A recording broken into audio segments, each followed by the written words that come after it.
Welcome along, guys. Well, I'm absolutely thrilled and so excited because I've bought a new bike. I've gone and done it. I've purchased myself a new motorcycle. This is a bit out of the blue. I'll tell you about it in a minute, but you're never going to guess what it is. Hang on a minute. You may have seen the thumbnail. You probably know what it is. So here it is, a Kawasaki Ninja H2, the full fat H2. None of the SX business around here. Let's go for a spin.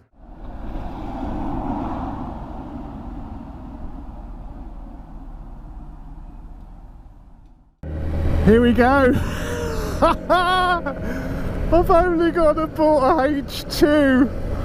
Oh, it's incredible. I've got to be so careful because this is a 2017 bike. It was registered in early 2018 and it's got 2 miles on it. It's been sat about for a year, more or less. 2 miles. The tyres were covered in like a film of grease where it's just been sprayed in like protective coatings for that time, and I've got to try and run it in now. It's unbelievable. The quality of it is incredible. It's not as wide as the H2SX. I thought it might be really uncomfortable, but it's more comfortable than the GSXR, I'm pleased to say. I think it is, first impression. What's that noise? Since I saw this bike and decided to buy it, I've been in a bit of a hazy dream. I'm like, it doesn't seem real that I could possibly afford a H2, and it's just come out the blue. I wasn't expecting to buy one. I'll talk about why I've got this and everything which has happened, but I can't believe it. I've got a Ninja H2. I've bought this bike without I'm not sure if I've ever even sat on one, let alone ridden one. I think I've sat on one once. I've never ridden. I've bought a H2 without even riding one. I mean, what is that all about, and why have I bought this? Am I crazy? I haven't got any other cameras set up, of course, because this has literally just turned out. It's just been delivered, so I've rigged up no cameras on it. So you've just got the one camera for this one, but this is just a little introduction to my new bike. There's going to be all sorts happening with this. A build series. I've got plans. As you can imagine, I've got plans. It's got a quick shifter and blipper, I think. I think the 2016 bikes came with the quick shifter and blipper. I don't know. I'm not going to test it to be sure just yet. I'm just a little bit worried at the moment about those tyres because they've been sat about with a film of grease over them. I don't want to be that guy that buys a new H2 and then crashes it instantly. Oh, what's that noise? Oh, what's that noise? That's not a nice noise. I love the clocks where they just light up with the colour that you're doing, so you can only see the colours that you're doing. What am I talking about?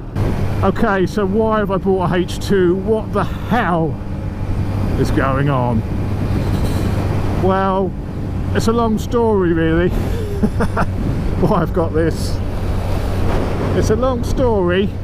I'll try and make it short. I've sold the 500, the Supermoto, as you know, to buy a 690 Supermoto. Now I've been in talks with KTM, and basically I'm in a very incredibly lucky position where the channel is actually being taken sort of semi-seriously now by manufacturers. The next year they're willing to add me onto their press list, onto their long-termers. So next season they're going to lend me a 690 SMCR to ride around on, to bring you guys some videos, bring you the whole ownership experience of that bike, do some mods to it, do the mods I was planning, but it will actually be KTM's bike. So I thought, why shell out and buy my own 690 this year, and I'll have to just wait till next year when they get their press fleet in, and I'll have one for the season for testing, with the aim being after that period I buy the bike. So that's the plan. So the SMCR is on the back burner until next year, start of next year. I do have I'm borrowing one anyway for 2 weeks in about a month, so I'm going to have one for 2 weeks to bring you some videos on it anyway. But yeah, my own one is going to be next year. So that freed up a big lump of cash for me to spend. The Suzuki, I still haven't bought it.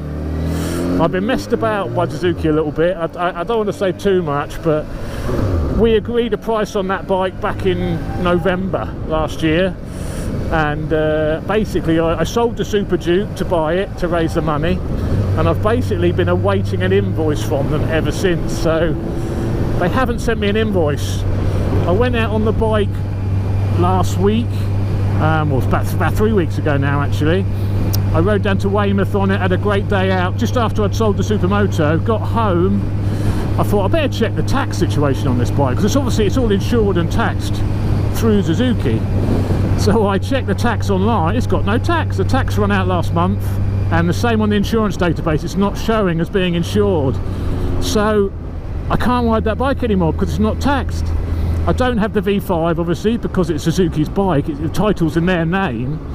So I've got a GSXR in a garage I cannot ride with carbon wheels on, and I can't ride it. How do I look? Oh, I look cool. How do I look in this mirror? Oh, look at that cool dude on the H2. Hang on a minute, that's me. Careful, Chopsy, don't break your new bicycle. I just hope I'm not going to be too precious with it. Obviously I'm going to be precious with it. It's the most expensive purchase I've ever made, apart from my house. So I'm going to be precious with it, but I don't want to be too precious with it. But every time there's a little mark on it or anything, I don't want to use that again, it's getting damaged. It's going to be used. That's what I've promised myself. There's no point buying this if you're not going to use it. So I'll draw a limit of taking it on track. I may take it on track one day, but I've got no plans to track it at the moment. You know, it's going to get modded. I'm going to do work on it. I'm going to take it apart. You know, that's going to happen. It's not going to get abused. Wow, maybe a little bit, but not overly abused. It's going to be fun. Oh, it changes direction, nice. Remember the oily tyres. Tyre wear is a concern with one of these. As you can imagine, apparently they like to eat back tyres. Who would have thought? I mean, the thing with you know, if I do just get it lightly tweaked, just lightly, you know, power commander exhaust, you're knocking on the door of sort of 230 horsepower at the back wheel. That's a lot of power. I mean, the bike, these are, you know, relatively heavy. I think it's about 225, 230 kilos. So, you know, they're heavier than the GSXR. I mean, this standard, I suspect the GSXR might actually be slightly faster, to be perfectly honest. So I don't think these standard, you know, are the be all and end all of it. I think the way it makes its power, because it's got the supercharger, is obviously going to be what the differentiator is compared to the GSXR, which is obviously a bit more peaky. This is going to make that power probably, you know, throughout the whole rev range. But I think out and out throttle on the stops, the GSXR may even prove to be quicker until you do a little bit of tweaking. Those brakes are excellent.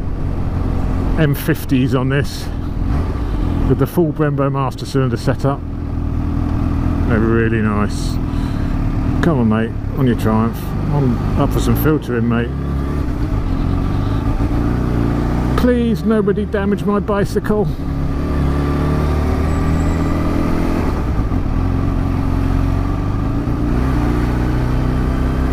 Yeah, that's tight. Yeah. I must say a massive thank you to BE Moto, who have now become a channel sponsor, and they've actually done my insurance for the H2 through BE Moto, because I've had all sorts of insurance quotes on this bike. The worst quote I've had was with Carol Nash for £11,000. I'm 47 with a clean licence, and I've been riding since 1990 at a full bike licence, and they want £11,000. Why don't they just not quote? And then they've had the cheek to ring me up and chase me if I want to go for it. Do you want to go for the insurance, sir? Funnily enough, I don't. So yeah, massive thanks to BE Moto. So I haven't gone with Carol Nash, I've gone with BE Moto. £500 fully comp for the year on their titanium cover, and that even includes some mods. I've already got mods planned for this and they're already on the insurance. Power commander, exhaust, setup, dyno setup with that kit on it, some carbon bits and bobs for it, so that's already all on my insurance already. $499 titanium cover. So massive thanks to BE Moto for sorting the insurance out and becoming a channel sponsor. So big up the BE Moto. Look at how lovely it is. Oh. So yeah, so I've got to run this in. I think it's a 600 mile, well it's normally 600 miles isn't it, until the first service. Don't know if this is any different, need to check. I actually don't know much about these bikes. I've bought a bike and I don't really know much about it at all. I've never done that. This is you know, I've been thinking of one. I've always loved the H2. I've always loved them ever since they came out, but I don't know much about them because it was a bike I thought I could never afford, so why look into them too much, if you know what I mean, because it's not a bike I can ever buy. But now I've got one, I better start looking into it a bit.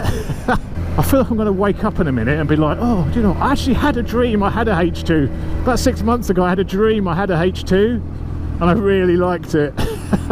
Maybe that's subliminal messages making me buy one because of that dream I had. Maybe it's Kawasaki planting these subliminal messages into my head to buy a H2. But yeah, I had a dream I had one. And now I've got one and it just feels very dreamlike. Oh my word. Pinch me somebody. I love it already. I was a bit uncertain. I've had sort of buyer's remorse all week. I've paid £200 deposit and I've had like 5 days to go back on the deal and lose my deposit. And I've been close a couple of times. I was just like, can I spend that much money on a bike? Can I spend that much money? I haven't even ridden one. I don't think I've even sat on one. Can I do it? And I've nearly backed out a couple of times. But now, riding this here, I'm over the moon that I went through with it and I've done it. It's incredible. I can't believe this is mine. Absolutely incredible. I've got a Ninja H2. The actual rear tail of these is adjustable. It's got like that seat can move back and forward to it. So the seat can literally push it against your arse. So you've got that behind you when you're accelerating to hold you on the back of the bike. So you can adjust all that. I'll show you all that when I walk around in a minute. We'll pull over in a minute. I've got my good camera with me. We'll walk around the bike and I'll introduce you to a new member of the team. There she is. What an absolute beauty. So I'm just outside Lumi's and it's shut and there's still lots of cars going by. Yeah, it's an incredible looking bit of kit, eh? I'm absolutely in love with it. I am in love with it. Just the whole quality of the bike is just exceptional. One thing I read about, I've not even played with yet, but these are adjustable. These whole sections move back and forward so you can get it right up against your bum to sort of support you when you open it up. So you sit in that little area there and these move back and forward. Oh, it's just so nice. So nice. That's the boot, yeah, that's the inlet for the boost, and the supercharger's the other side of that, so that is where your inlet is for the boost. And apparently on the inlets only one of these is real. Only that one is the real scoop, that one is a fake. Only the H2R has that as a scoop apparently. But it's just absolutely gorgeous. All details like this little area here. Just, I mean, that paint, it's just lovely. Let's turn it on. It's turning me on. Clocks. I've had to play around with the clocks. There's not much information on there. She is supercharged. Öhlins preload adjuster. Öhlins clickables in there. There'll be a preload and rebound adjustment. This tyre's a bit of a worry. It's just slippery as hell here. Where the bike's just been sat for a year in the showroom, spraying grease onto it, it's all gone on the tyre. I've tried to clean it out with a baby wipe, but it's still really slippery. So I've got to be really careful around the corners. LED back end, of course. LED lighting everywhere, of course. Single-sided swinging arm, all beautifully machined. All of that, absolutely exceptional. I love these little inlets here, these little scooped inlets with the little green fleck on there. I love this little green fleck. Beautiful. It's a piece of engineering. That's what I love about it. It was made as a demonstration of what Kawasaki can do.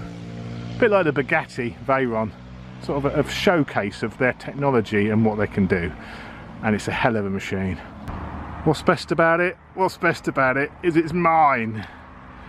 It's all mine. Oh, what a lucky bastard. This is power level 1, which is full power. Jesus. Go! Look at this.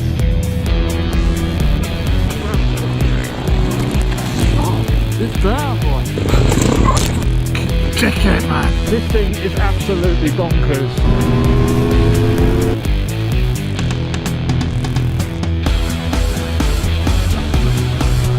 It's also pretty quick.